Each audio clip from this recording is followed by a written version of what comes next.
Okay. This is just a quick part two to my whole Greenland, I guess I'm gonna call it a rant or whatever. Just, sharing my point of view with you guys. Um but I'm basically gonna like go at this from a completely different angle. So NATO has been together for 76 years. And now here we have an administration that's willing to risk flushing that 76 years straight down the toilet because um, all of a sudden Greenland is a great strategic and very important strategic uh, piece of landmass. Okay, so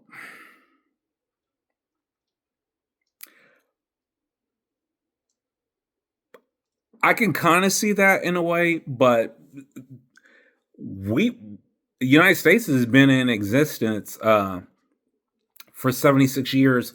We'll just say 76 years. It's been longer than that, but we're going to go 76 years because that's how long NATO's been together. So let's ride with NATO for a moment. So the United States has been in existence for 76 years, and NATO's been in existence for 76 years. Okay. And the United States has not had a problem in those 76 years of a foreign body, a foreign force trying to touch land in the continental United States and invade us. 76 years. But now we're super concerned about somebody possibly invading the United States. So we need Greenland now. And we need Greenland like yesterday.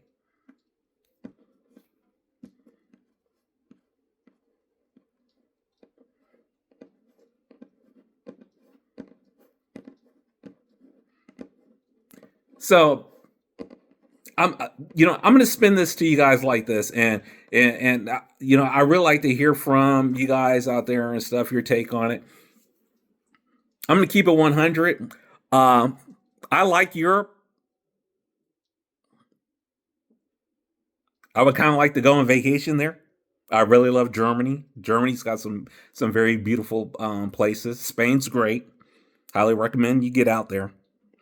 Um, Portugal's also great. Beautiful. A lot of beautiful places there. Um, yeah.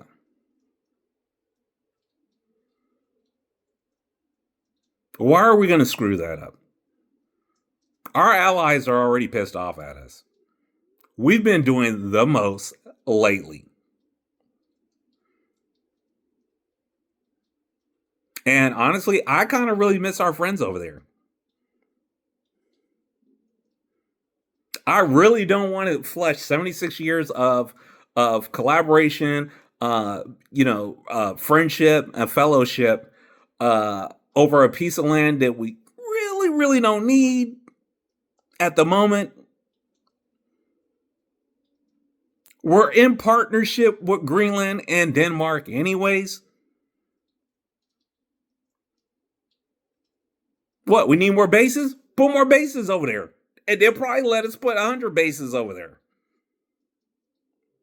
200 bases over there. Then the security's covered because we got 200 bases on Greenland.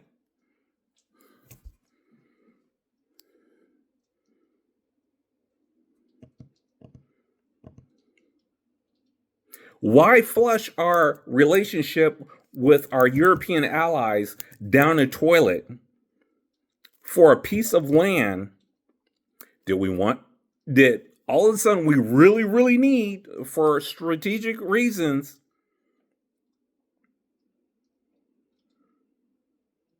And you want to do all that? Well, let's dig. Let's find precious metals. I I get climate change and a lot of ice is melting there, so Greenland's starting to look extra good right about now. Uh, I think there's enough resources there to where you can kind of divvy it up a little bit, and everybody can kind of come out winners. Now, if you're looking at it from strictly militarily or a strategic aspect and everything, so just taking Greenland out of the equation for a moment, um, I can't think of any planet on the face, I mean, any continent on the face of the planet, or any country on the face of the planet for that matter, is willing to actually put boots on U.S. soil.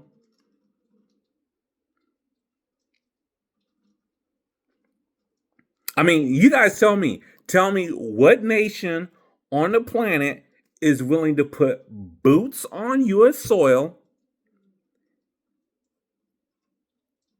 and risk getting these hands. Everybody on the planet, listen to what I'm saying. Everybody on the planet knows that we have a very powerful and very capable military.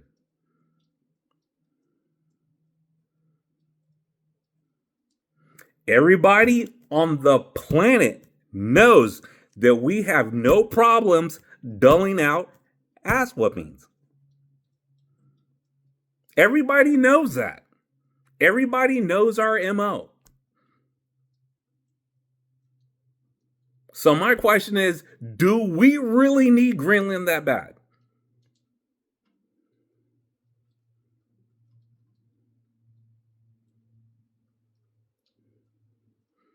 If you feel like Greenland is such a strategic weak point, if you will, that Greenland is a bit problematic and everything, put another 40 bases on there. Put a super base on there. Joint strike base. Put the works on it. 2 or 3 F-22 fighter wings on there. I don't know. Put 4 or 5 F-35 fighter wings on there. Put, I don't know, 4 or 5 SEAL teams on there. Keep a carrier group off the coast at all times or whatever. I mean,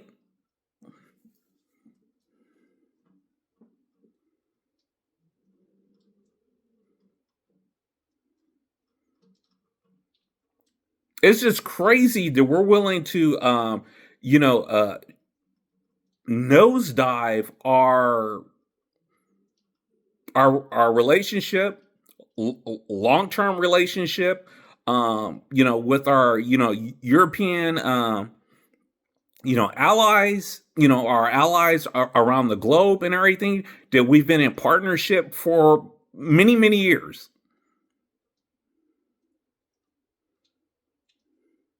I mean, so this whole thing with like Greenland and everything, this is really not a flex.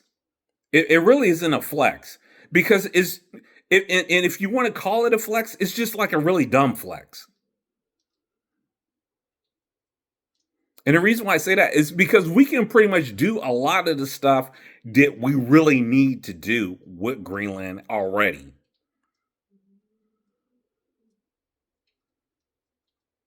Greenland and Denmark has already put on the table, hey, what exactly you guys want? I mean, this within reason. What, you guys want to open a couple more bases on there and stuff like that? We can work with you on that. And honestly, I don't think that they would have a problem working with us as far as that. Us saying that we own Greenland, that's more of a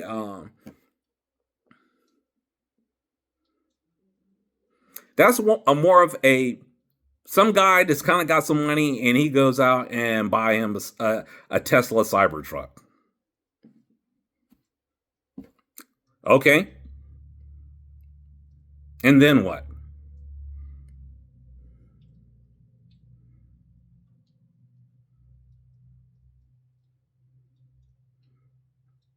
It's like a little mini flex.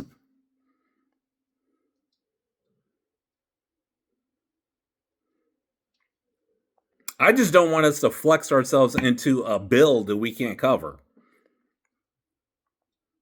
Because, like in my previous video, I already went into that.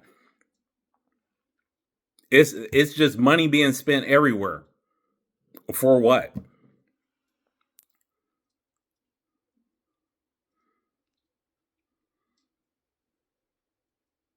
And far as the whole issue with Greenland, that could go so much smoother if we were like, hey, look, uh, Denmark, Greenland, this is what we like to do. We would like to open up, say, like 3 more bases over there. Um, I would like to, send in a team, send out a company and stuff, and maybe collect some precious metals and that kind of thing. Or maybe we can do a partnership on that aspect of it. Come to an agreement far as that. We get portions, you get portions. You do what you're going to do with your portions. We're going to do what we're going to do with our portions. But everybody walks away from the table and it's feeling fair. It's feeling like neither one of us got bent over the table and been done the hard way.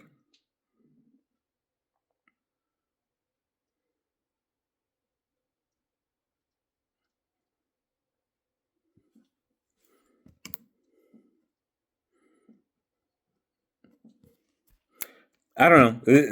This is just kind of stuff I'm kind of thinking about and everything because I really would hate to see NATO fall apart and fall apart over something simple as greed and just decisions that are being made that it may not necessarily need to be made.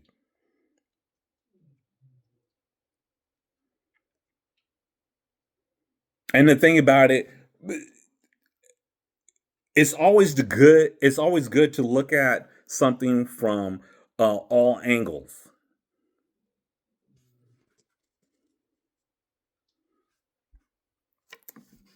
Um,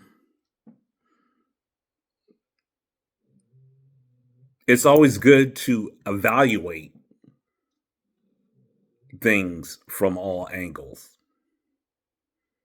and especially when it comes to something like business related, that kind of thing, or something along that lines, and even politically. I mean, I'm not a politician and stuff, but I got enough sense, especially like, living in the real world and all that, that if I want to do some kind of business or try and work with somebody on something, um, I got to give a little bit to get kind of what I want to get from them because both parties want to push away from the table feeling like that, hey, I came out of this with something and uh they came out of this with something, so we're both mutually benefiting from this collaboration.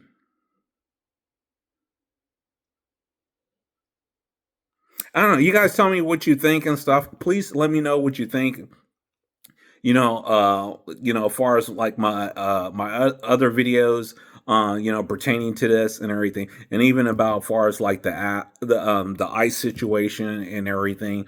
Um, you know, I'm not trying to get on these videos and do a whole finger pointing contest about, oh, this person's whack, or this person's bad, why, and everything. The bottom line is we need to come together and be able to collaborate and work together, as allies and stuff, and come to a beneficial conclusion for both parties. Hey, thanks for listening to me, guys. Take it easy.